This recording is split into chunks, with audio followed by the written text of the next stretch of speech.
Gender and race are two very sensitive aspects where Joseph Conrad's Heart of Darkness is hugely criticized, especially in today's scenario where gender studies and post-colonial studies are continuously asking for what was absent, hitherto marginalized in different canons of literature.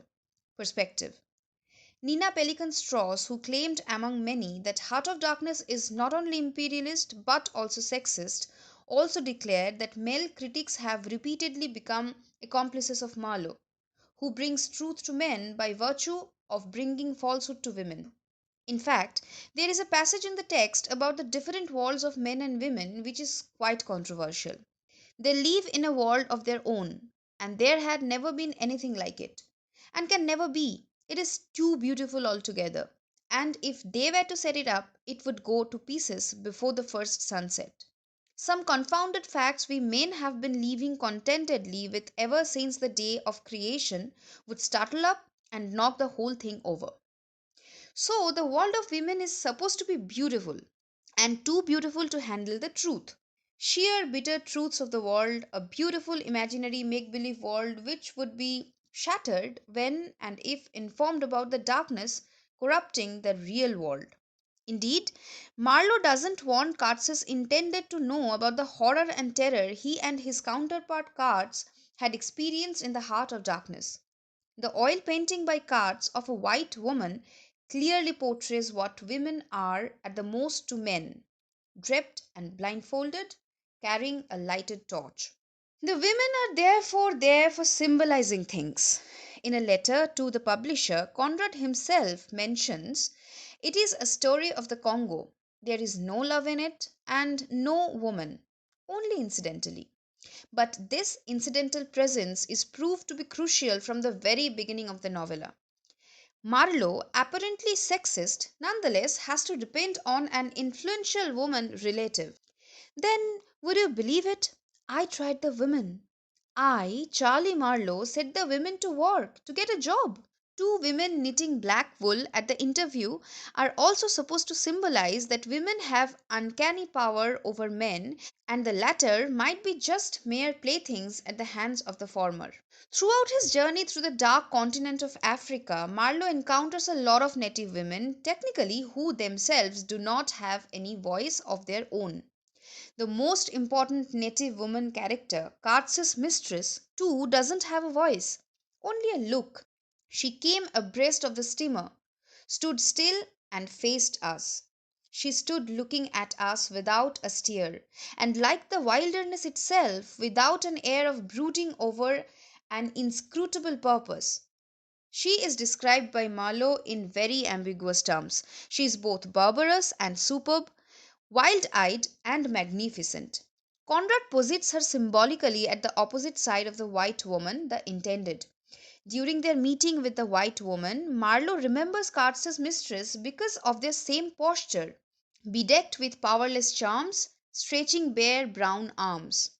Through this perspective, the black pigmented skin strikes back the white of the empire with a full blow. Another plausible reading of the native character is to see her as evil incarnate. It might mean that it was by her that Kurtz was swallowed up, and distanced from her, he can realize the horror of the wilderness. She is the symbol of Africa, which lures the rapacious Europeans to the name of progress into their inner depths of evil, and Africa to whom civilization has done grievous wrong. Her darkness is therefore not direct, but metaphorical. If the likes of Kurtz are emissaries of progress, she is also a grotesque manifestation of that. The prominent white woman Kurtz's intended is also present in the novel to serve some symbolic metaphysical purpose.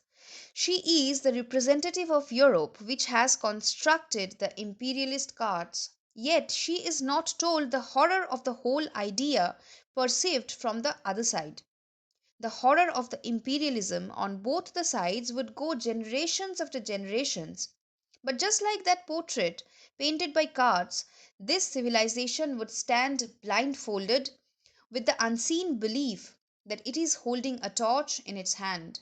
Thus, her meaning of regret, Kurtz's death is a loss to me, to us, and finally to the whole world, makes perfect sense. Generally, in any adventure stories, stories of voyages, and also in tales of empires, women are fundamentally neglected. Heart of Darkness, a perfect combination of all the above mentioned genres, obviously is not free from this objection. Women characters do not even have full names. Although Conrad justifies this by making a point that he was writing something which is not specific and definite but must have multi-purpose and multi-layered meanings, like the title itself, like not having any definite article. Indeed, there are different perspectives, and one cannot possibly pass any definite verdict regarding the political standpoint it inherits regarding the issues of race and gender. Both the themes are multi-layered, which reflect different light when touched from different directions. Only it can be said that none of these elements were put in the novella without deliberate thinking, and this is what makes this short journey of reading an unforgettable, remarkable one.